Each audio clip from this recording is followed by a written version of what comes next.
స్వామివారి ఆదేశం మేరకే వెలుగులోకి వచ్చిన ఉత్సవమూర్తి శ్రీ మలయప్ప స్వామి. తిరుమలలో నేడు బ్రహ్మోత్సవాల సమయంలో మాడవీధుల్లో దర్శనమిస్తున్న ఈ స్వామివారి చరిత్ర ఎంతో విశేషమైనది. ఒకప్పుడు ఉత్సవమూర్తిగా ఉగ్ర శ్రీనివాసుడు ఊరేగేవాడు.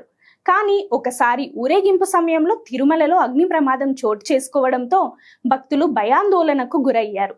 అప్పుడు స్వయంగా శ్రీనివాసుడు దర్శనమిచ్చి శ్రీవారు ఉగ్ర శ్రీనివాసుడి విగ్రహాన్ని ఆలయంలోనే ఉంచమని, మలయప్ప కోనలో ఉన్న మూర్తిని తీసుకురావాలని ఆదేశించాడని శాసనాలు చెబుతున్నాయి. స్వామివారి ఆజ్ఞను పాటిస్తూ అర్చకులు, భక్తులు కలిసి అన్వేషణ చేసి అడవుల్లో దొరికిన మూర్తిని తీసుకొచ్చి మలయప్ప స్వామిగా ప్రతిష్ఠించారు. అప్పటి నుంచి శ్రీదేవి భూదేవి సమేతంగా ఈ స్వామి ఉత్సవాల్లో ప్రధాన పాత్ర పోషిస్తున్నాడు. మలయప్ప స్వామి దర్శనం అంటే భక్తులకు మరింత చేరుగా వచ్చిన శ్రీవారి కరుణ అని భావిస్తారు.